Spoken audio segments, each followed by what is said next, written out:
Hello दोस्तों, welcome back to LR chemistry YouTube channel. Chemistry की रंगीन दुनिया में आपका स्वागत है। केमिस्ट्री के इस चैनल में मिलेंगे आपको केमिस्ट्री के अमेजिंग से क्वेश्चन आंसर, उनको सॉल्व करने के लिए धमाकेदार ट्रिक्स और कुछ विजुअलाइजेशन के साथ अमेजिंग से फैक्ट्स। तो दोस्तों, यदि इन सभी चीज़ों की रिक्वायरमेंट है तो प्लीज़ मेरे चैनल को सब्सक्राइब कीजिए और साथ ही साथ बेल आइकन को तोड़ ही दीजिए ताकि मेरे आने वाले सभी वीडियोस की नोटिफिकेशन आप तक पहुंचती रहे। तो दोस्तों, जैसा कि आप जानते हैं कि मैं आपको डेली बेस पर वीडियो अपलोड कर रहा हूँ 8 बजे। कितने बजे? 8 बजे सुबह। तो दोस्तों, जो उस वीडियो में आप देख ही रहे हैं, हम थर्मोडायनामिक्स नाम का जो आपका क्लास 11th का चैप्टर नंबर 6 है उसे पढ़ रहे हैं। और पिछले वीडियो में हमने टाइप्स ऑफ एंथैल्पी के बारे में बातें की थी, जिसमें कि विरेचन की एंथैल्पी या फिर दहन के एंथैल्पी, सब्लिमेशन के एंथैल्पी, ये सभी चीज़ों इंटायर इतने 13 नहीं 11 प्रकार की एंथैल्पी के बारे में हमने जानकारी ली थी। तो 11 प्रकार के एंथैल्पी, तो अभी इन एंथैल्पी इनके बारे में जानकारी हमने मात्र नाम जाने थे। इनके क्या जाने थे हमने? नाम। अब इनकी जो परिभाषाएं हैं, इनका जो विस्तृत अध्ययन है, अब हम इस वीडियो से स्टार्ट करेंगे। पर जब हम इस वीडियो में स्टार्ट करें इनके विस्तृत अध्ययन को, उससे पहले हमने पढ़े थे क्या? Enthalpy of reaction. क्या पढ़े थे?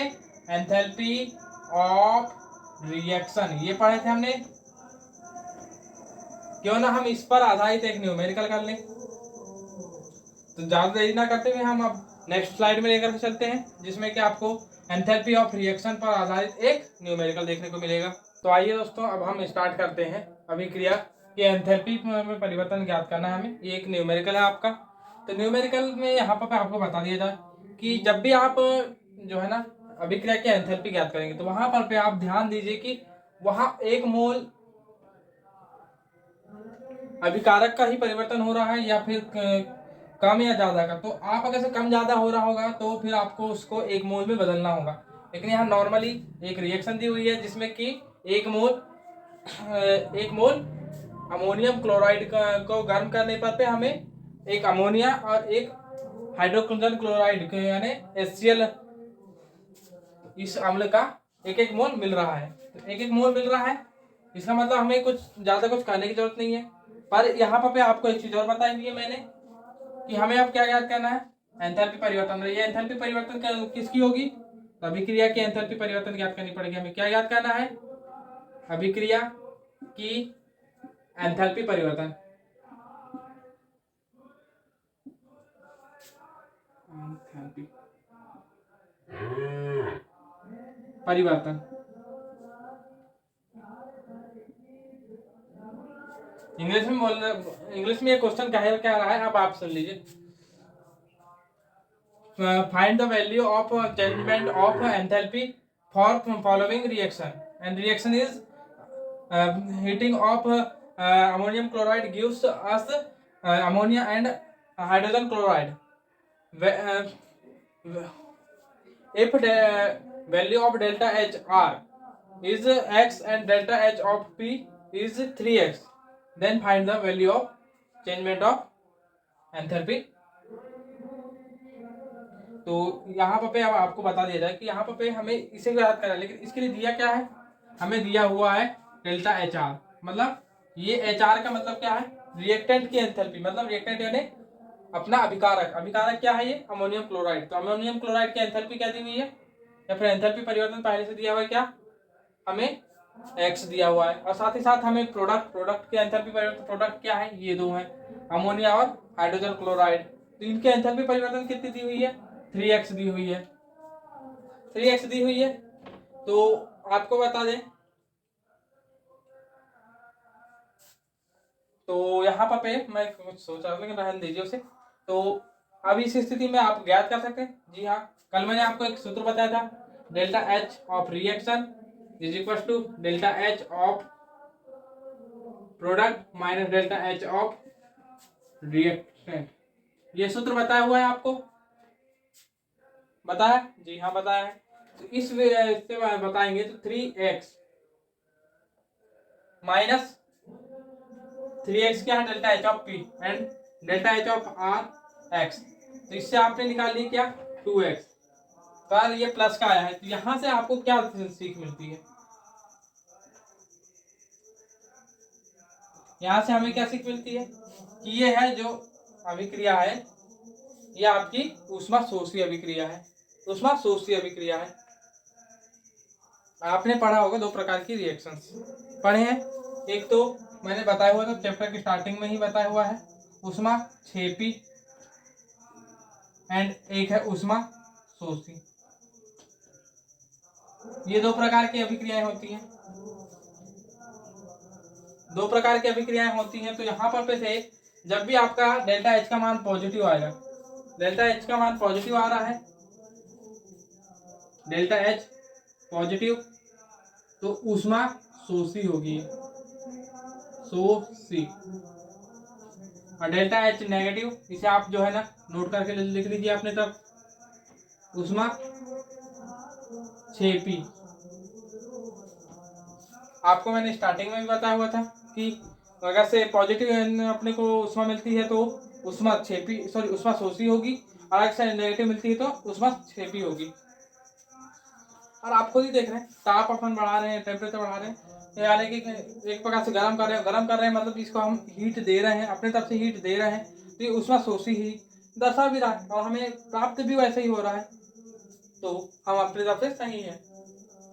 ये देख लीजिए, तो ये ऊष्मा शोषी इस तरीके से हमें, यानी कि अब हम यहाँ से क्या सीख रहे हैं, क्या सीख रहे हैं कि जब भी हम, जब ये अपने एंथैल्पी परिवर्तन हुआ है फिर ऊष्मा गति के क्यों पढ़ रहे हैं कि हमें किसी का कोई अगर से अभिक्रिया होती हुई हमें दिख रही तो वो हमें, उससे हमें ऊष्मा मिलेगी या फिर उससे हमें ऊष्मा देना पड़ेगा, यानी कि वो विस्फोटक तो नहीं है, क्योंकि अभी आप जो है कई रिएक्शंस पढ़ते हैं जहाँ पर विस्फोटक पदार्थों का उपयोग होता है, तो विस्फोटक अभिक्रिया है या फिर संलयन की अभिक्रिया है या विघटन की अभिक्रिया है, ये सभी चीज़ों की जानकारी हमें ऊष्मा गतिकी से मिलती है। यहीं से आप देख सकते हैं, देख रहे हैं कि ऊष्मा शोषी ऊष्मा क्षेपी की बात हो रही है, मतलब ऊष्मा का ग्रहण होना, ऊष्मा का देना, ये सभी बातें विघटन और संलयन में आती है। और कहाँ पर पे बात आपकी क्या कहना चाहिए, कहाँ पर पे आपका विस्फोट होगा, कहाँ पर पे ऊष्मा की जरूरत पड़ेगी, ये सभी चीज़ें इसी के जरिए आप निकाल सकते हैं। अब नेक्स्ट स्लाइड में आइए और अब हम आपको एंथैल्पी के प्रकार, जिसमें कि आपके अभिक्रिया के एंथैल्पी के बाद आपकी बारी आ जाती है एंथैल्पी ऑफ। सबसे पहले यहाँ पर दहन की एंथैल्पी ही बताई गई है शायद, जी हाँ, सबसे पहले मैंने दहन के एंथैल्पी से, दहन के एंथैल्पी से पहले मैं आपको क्यों ना आज आपको साथ ही साथ ये भी बता दूं कि दो प्रकार के नियम होते हैं, एक तो हैस का नियम और एक है लेओजियस लैप्लास का नियम है। लेओजियस लैप्लास का नियम आपको नॉर्मली किसी नॉर्मल बुकों में नहीं मिलता है, लेकिन फिर भी मैं बता देता हूँ, बहुत ईजी है। और उसके बाद आपका हैस का नियम है, दोनों नियम बता देता हूँ। और उसके बाद आपके जो स्टार्टिंग करेंगे तो स्टैंडर्ड हीट ऑफ फॉर्मेशन, मतलब आपके स्टैंडर्ड हीट ऑफ फॉर्मेशन का मतलब है कि विरचन की एंथैल्पी से स्टार्ट की जाएगी, इनके प्रकारों के बारे में, और जितना हो सके आज जितने ज़्यादा एंथैल्पी बता सकूँ उतना बता दूंगा। तो आइए दोस्तों नेक्स्ट स्लाइड में मिलते हैं अपन। तो आइए दोस्तों अब हम बात करेंगे लेओजियस लैप्लास नियम की, इंग्लिश में बोले तो लेओजियस लैप्लास लॉ। तो यहाँ पर आप एक चीज ध्यान दे रहे, आया नाम आया, लेओजिए का नाम आया। आपने लेओजिए का नाम कहाँ सुना है, कौन है ये, फादर ऑफ केमिस्ट्री, केमिस्ट्री मेरे हिसाब से ये मॉडर्न फादर है, और हमारे भारतीय हैं, बिल्कुल भारतीय हैं, तो बिल्कुल हमारे हिसाब से फादर ऑफ केमिस्ट्री कौन है, कणाद है, महर्षि कणाद।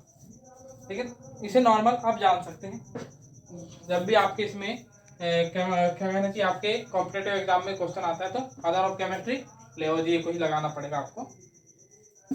तो आइए महर्षि कणाद का भी नाम लेते हुए चलते हैं।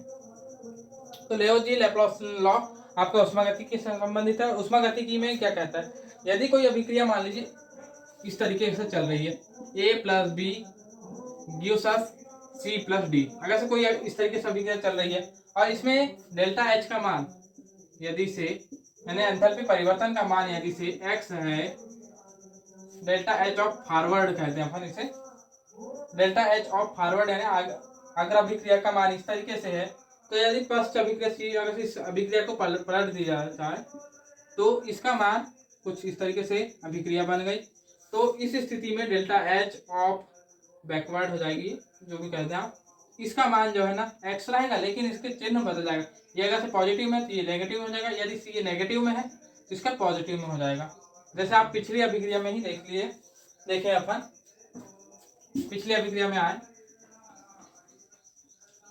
तो आप देख सकते हैं। और साथ ही साथ आपको बता दिया जाए कि इसे एक बात मेरी ध्यान रखेंगे, यदि एक प्रकार की अभिक्रिया दी हुई हो तो उसके सहारे से आप दूसरे प्रकार की अभिक्रिया आसानी एक प्रकार की अभिक्रिया उसमें दी गई हो, यानी कहें हीट ऑफ फॉर्मेशन दी हो, या फिर दहन की उष्मा दी हो, या फिर बॉन्ड एनर्जी दी गई हो, किसी भी एक प्रकार की एनर्जी दी हुई हो तो उससे दूसरे प्रकार की आप एनर्जी या फिर हीट या फिर आप एंथैल्पी ज्ञात कर सकते हैं। इसको आप इस बात को गाढ़ बांध करके रख लीजिए। तो आइए, जैसे कि आप इसमें देखिए, हमने यहाँ पे इस तरीके से चले थे, NH4Cl से हमने बनाया था NH3 और HCl बना लिया था। यहाँ पे डेल्टा H रिएक्शन का मान कितना था, कितना लाए थे हमने, 2x लाए थे। मान लीजिए ऐसा आपकी रिएक्शन कुछ इस तरीके से बनती,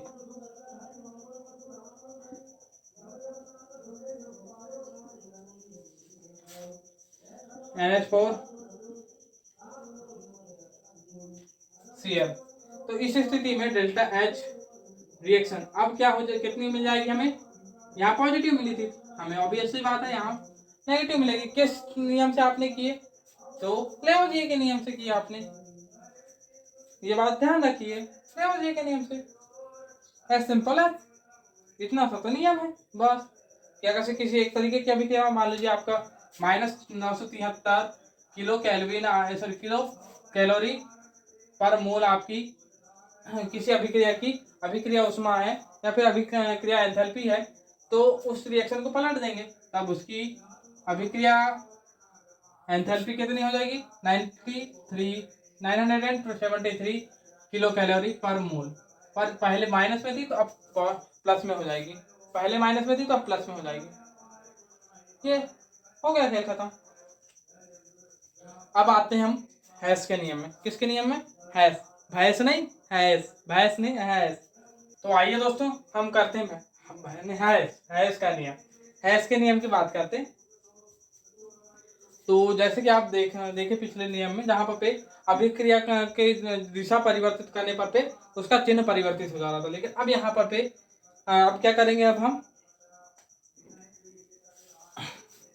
इसका रास्ता ही बदल देंगे। पिछले में उसके दिशा बदले थे, अब हम रास्ता बदलेंगे। जैसे कि आपने देखे कि मान लीजिए कोई अभिक्रिया है, A + B करने पर पे ये अभिक्रिया दे रही है हमें C + D दे रही है, एक अभिक्रिया ये है। और यहाँ पर आपका डेल्टा H का मान लीजिए x आ रहा है, और यह अभिक्रिया मान लीजिए A + B देने पर पे E, फिर E से हमें F मिल रहा है, और F से फिर C + D मिल रहा है। इस तरीके से अभिक्रिया चल रही है, जहां पर पे से आपको दिया गया है A + B, यहाँ पर आपने गर्म किया, हीटिंग दी हुई है, तो यहाँ पर आपको इसकी अभिक्रिया की एंथैल्पी दी हुई है, आपको मान लीजिए y नहीं, हमने मान लीजिए A।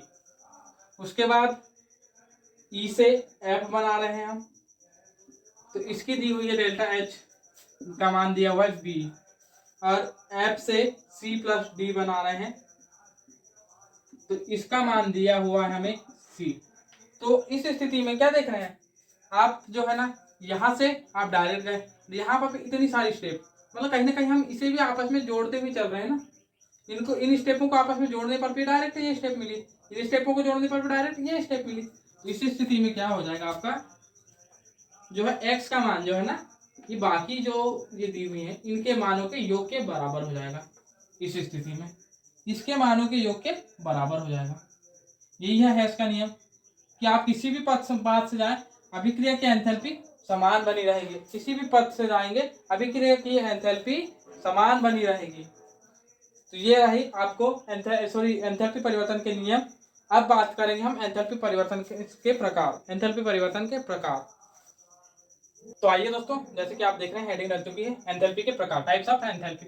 यहाँ पर सबसे पहले हम बात कर रहे हैं विरचन या संवहन की एंथैल्पी, मतलब enthalpy of formation. Enthalpy of formation इसका मतलब अब हम बात करेंगे किसी अभिक्रिया का में किसी अणु के बनने पर पे कितनी एंथैल्पी या फिर कितना ऊर्जा में परिवर्तन होता है, इसके बारे में बात करेंगे। तो यहाँ पे जैसे कि आपने मान लीजिए कोई HCl अणु बनाया, H2 अणु बनाया, या फिर आपने मान लीजिए कोई कॉम्प्लिकेटेड अणु NH2 C6H5U CO C6H5U, उतना कॉम्प्लिकेटेड नहीं है लेकिन फिर भी इसे भी बना रहे हैं।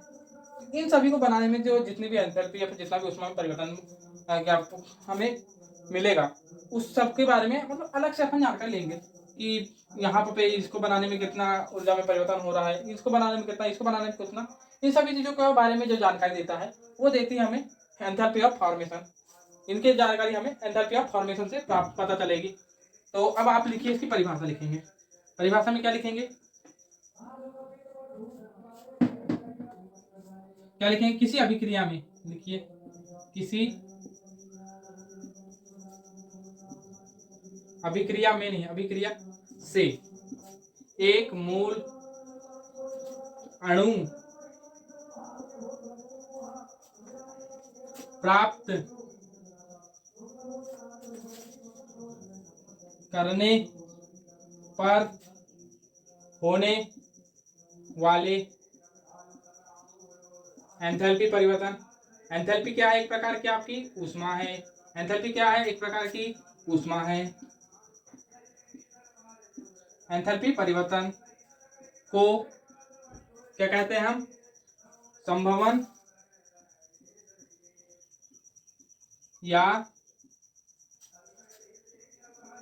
या विरचन की एंथैल्पी कहते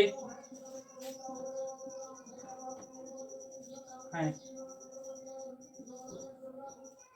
और ये रही, अब आपको बता दिया जाए कि यहाँ पर एक शब्द, अब इंग्लिश में हम इसकी अगर परिभाषा बोल दें, for find the one mole molecule from any reaction, then that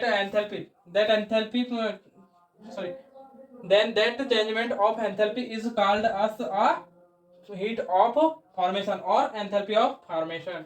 ये रही। तो अब यहाँ पे आपको एक नोट करने वाली बात ये आएगी कि ये जो है ना, जो हमें क्या कहना चाहिए हमें, कि अभिक्रिया में भाग लेने वाले प्रत्येक, चाहे वो अभिकारक हो, अभिक्रिया में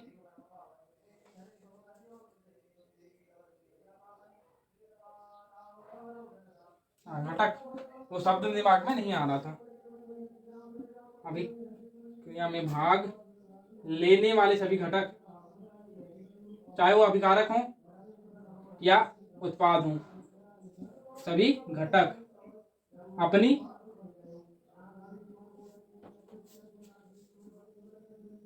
स्टैंडर्ड या फिर इसे मूल अवस्था में हूं।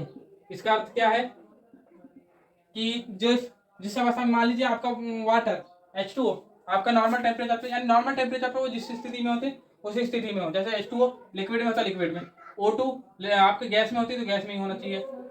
और साथ ही साथ आपको बता दिया जाए सभी अपनी मूल अवस्था में है। या फिर आपका जैसे हीरा, कार्बन, यह हमेशा सॉलिड में ही रहेगा, तो हीरा हो, ग्रेफाइट हो, ये सॉलिड में होते हैं, ये अपनी मूल अवस्था में। CO2 गैसियस स्टेट में ही होनी चाहिए, तो तभी ये जो है ना इसी स्थिति में कहलाएगी क्या, विरचन या संवहन की एंथैल्पी, नहीं तो नहीं कहलाएगी। दो स्थितियां होनी चाहिए, पहली चीज तो सभी घटक अपनी मूल अवस्था में हो, और साथ ही साथ दूसरी चीज वो एक बनने वाला जो उत्पाद है या फिर जो बनने वाला अणु है वो एक मोल अणु, एक मोल प्राप्त होना चाहिए। अब चाहे आप जो है अभिकारक को 1.5 मोल लो, चाहे कितने ही मोल ले, उससे मतलब नहीं, लेकिन आपको जो प्राप्त अणु है वो बनना चाहिए आपका 1 मोल, तभी आपकी अभिक्रिया विरचन क्या अभिक्रिया एंथैल्पी कहलाएगी, नहीं तो फिर विरचन की नहीं कहलाएगी। फिर हमें उस हिसाब से भाग गुणा करना पड़ेगा, गुणा भाग करके ही आंसर आएगा, नहीं तो डायरेक्ट भी आ सकता था। अब देखिए आपके सामने एक क्वेश्चन आ रहा है, उसका आंसर आप बताइएगा। नेक्स्ट स्लाइड में क्वेश्चन आ रहा है। आइए दोस्तों, जैसे कि आप देख रहे हैं कि हमने लिखा हुआ है, ये क्वेश्चन है आपका न्यूमेरिकल है, जिसमें न्यूमेरिकल नहीं कहना चाहिए हमें, ये एक आपका सही विकल्प है जो कि आपके नॉर्मल एग्जाम में भी आ सकता है। तो यहाँ पर पे आप देखें तो सबसे पहले क्वेश्चन क्या बोल रहा है, डेल्टा एच। अब आपको एक चीज बता दिया जाए कि आपके जो अभिक्रिया की विरेचन की एंथैल्पी है, तो विरेचन की एंथैल्पी को हम डेल्टा एच नॉट एफ से डिनोट करेंगे, डेल्टा एच नॉट एफ से। तो यहाँ पर पे डेल्टा एच नॉट एफ के रूप में परिभाषित हो सकता है। Which one defined as the delta H not F, ये क्वेश्चन है। तो हमने क्या पढ़े हैं, सबसे पहली चीज तो एक बनने वाला जो उत्पाद है वो 1 मोल होना चाहिए। सबसे पहले जब तक आप जो है ना ऑप्शन आंसर में कमेंट कीजिए, कमेंट तो आपको करना ही पड़ेगा। तो सबसे पहली चीज तो 1 मोल होना चाहिए बनने वाला पदार्थ, और साथ ही साथ आपको दूसरी चीज कि आपका जो पदार्थ है, पदार्थ का जो है ना सभी अपनी मूल अवस्था में होनी चाहिए। यही 2 चीजें आपकी रिक्वायरमेंट है। देखिए बनाइए, सबसे पहली चीज, पहले इसमें बनने वाला पदार्थ 1 मोल होना चाहिए, लेकिन यहाँ कितना बन रहा है, 2 मोल बन रहा है। तो ये तो नहीं हो सकता, मतलब ये नहीं है। अब आइए दूसरे इसमें, यहाँ बनने वाला पदार्थ 1 मोल होना चाहिए, जी हाँ बन रहा है, लेकिन साथ ही साथ मूल अवस्था में होना चाहिए।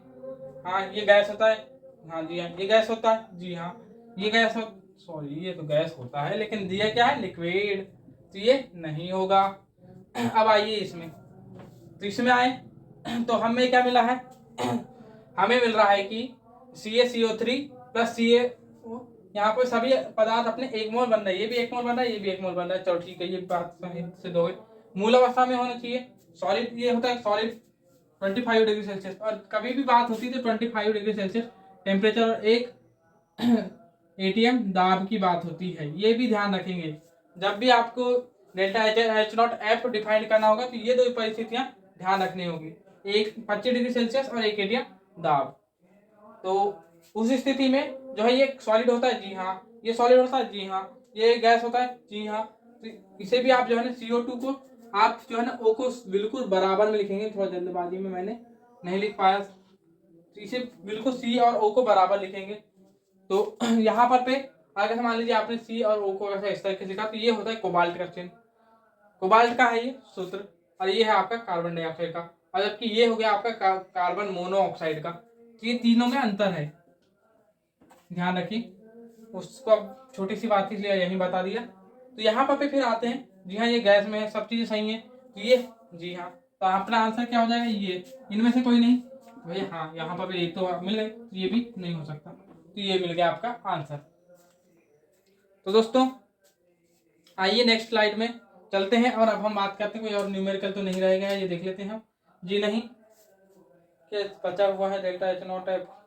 अगर से मान लीजिए एक सूत्र भी है, मैं भूल गया था सूत्र, तो ऐसे नॉर्मल ही बात है यार, क्योंकि मैंने अभिक्रिया की एंथैल्पी बताया था। अभिक्रिया की एंथैल्पी जैसे ही यहाँ पर भी delta H not F, sorry यहाँ पर ना बताते हुए मैं यहाँ पर बता देता हूँ, डेल्टा एच नॉट एफ बराबर delta H not F of product minus delta H not F reactant, sorry उल्टा बोल रहा हूँ, यहाँ पर पी यहाँ पर आर, ये हो गया, खेल खत्म, बस सिंपल। और कैसे ज्ञात करेंगे, क्या करेंगे, तो आप देखते रहिएगा।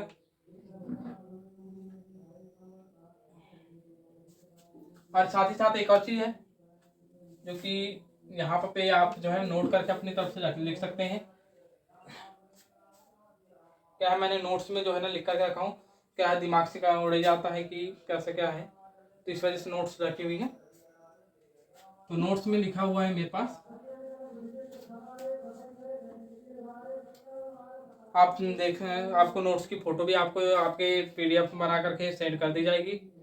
आप जैसे लेक्चर खत्म होता है, तो ये जो ज़्यादा नहीं तो मैं जो है ना कम से कम एंथैल्पी के प्रकार इनके बारे में जो जानकारी है वो चीज़ें जो जरूरी है, इस वजह से उनको आज ही अपलोड कर दिया जाएगा, जितना मैं पढ़ाऊंगा उतना। तो देखिए, और या फिर उससे ज़्यादा पूरा पूरा आज ही अपलोड कर दूंगा, जिससे कि आपको पढ़ने में आसानी हो, और आप पहले से पढ़े हुए रहेंगे तो इसे बहुत ही आसानी तरीके से वो कर लेंगे। तो आइए,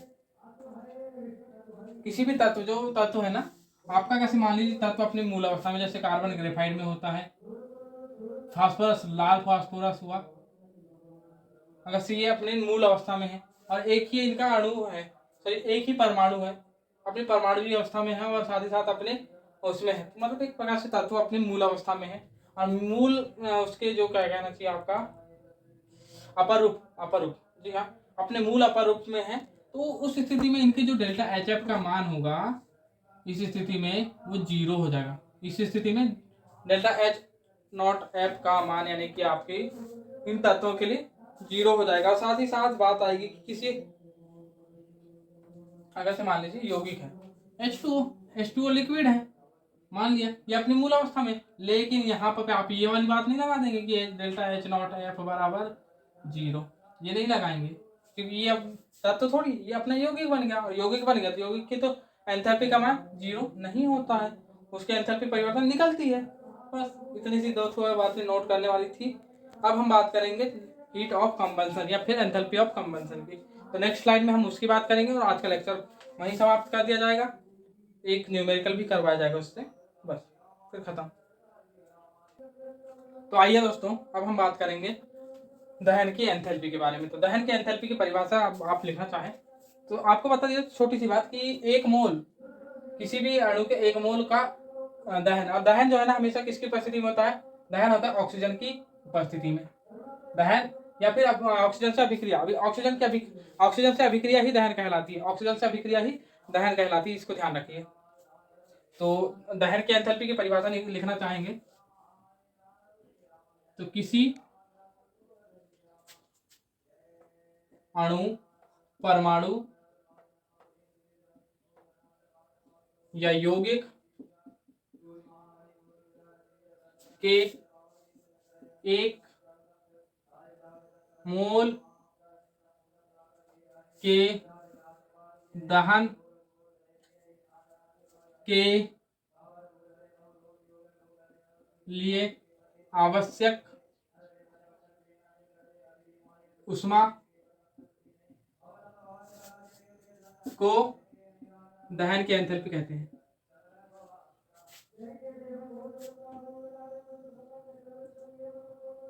सॉरी यहाँ पे हम बात करते हैं डायरेक्ट एंथैल्पी की बात नहीं करते हैं, हम एंथैल्पी परिवर्तन की बात करते हैं, ये बात तो आप ध्यान ही रख लीजिए।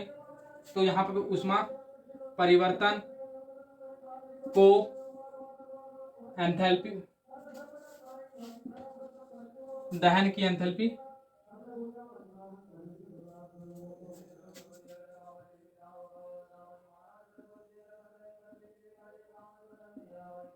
परिवर्तन कहते हैं। इन इंग्लिश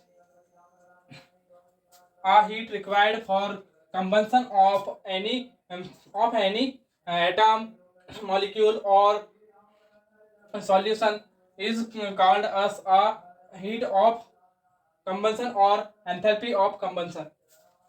अब यहाँ पे भी कुछ जो है ना चीजें, कुछ तथ्य जो है रिक्वायर्ड होते हैं। अब यहाँ पे तथ्यों में देख रहे हैं कि जो आपका जो जलने वाला दहन होने वाला जो पार्टिकल है या फिर जो आपका आयन क्या कहना चाहिए, कण जो है ना, वो जो है कण जो है दहन होने वाला कण 1 मोल होना चाहिए, बस इसके अलावा कोई और रिक्वायरमेंट नहीं होती, कण 1 मोल होना चाहिए, बस ये है। तो इस स्थिति में अब आपसे एक क्वेश्चन है जो कि एक न्यूमेरिकल होगा।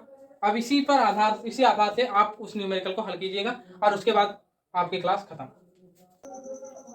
तो आइए दोस्तों यहाँ पे क्वेश्चन अब आपके सामने लिखे हुए हैं, 2 क्वेश्चन है, दोनों को हम अभी 2 मिनट में हल कर लेते हैं। तो जैसे कि यहाँ पे दिया हुआ है कि डेल्टा एच नॉट सी का के रूप में परिभाषित हो सकता है। अब यहाँ एच नॉट सी एक शब्द आया, एच नॉट सी क्या है, डेल्टा एच नॉट सी हम किसको दर्शाएंगे, सी का मतलब होता है कंबंसन, मतलब हम दहन की ऊष्मा को हम डेल्टा एच नॉट सी से दर्शाएंगे।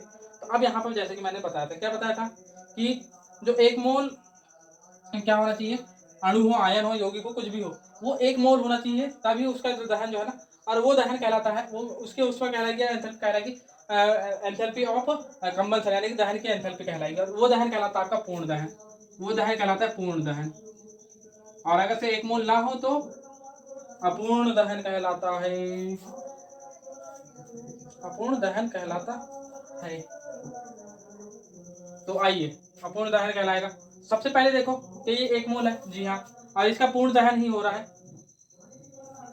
और साथ ही साथ आपको बता दिया जाए, जी नहीं, पूर्ण दहन और अपूर्ण दहन दोनों अलग चीजें होती है, मैं थोड़ा सा कंफ्यूज हो गया था।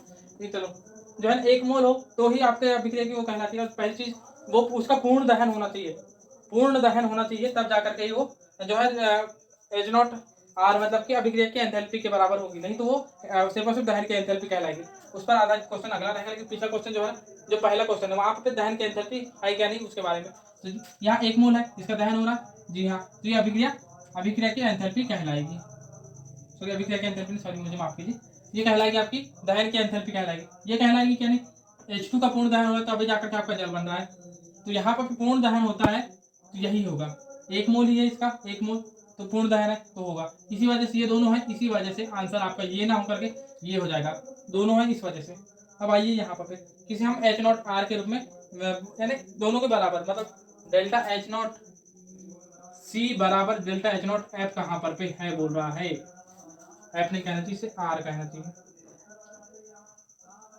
कहाँ पर बराबर है, तो यहाँ पर पे देख सकते हैं इसका पूर्ण दहन हो रहा है, ये 1 मोल तो दोनों जगह, जी हाँ, ये तो फुलफिल हो रहा है, लेकिन यहाँ पर इसका पूर्ण दहन हो रहा है, जी हाँ, पूर्ण दहन हो रहा है, तो ये आपका यहाँ पर हो जाएगा डेल्टा एच नॉट सी बराबर डेल्टा एच नॉट एफ हो जाएगा। और यहाँ पर जो है इसका पूर्ण दहन नहीं हो रहा है, पूर्ण दहन ना होने की वजह से delta H not C is not equal to delta H not F, और इसी कारण से आंसर आपका ये बन जाएगा, क्योंकि पूर्ण दहन नहीं हो रहा है यहाँ, और यहाँ पूर्ण दहन हो रहा है इस वजह से।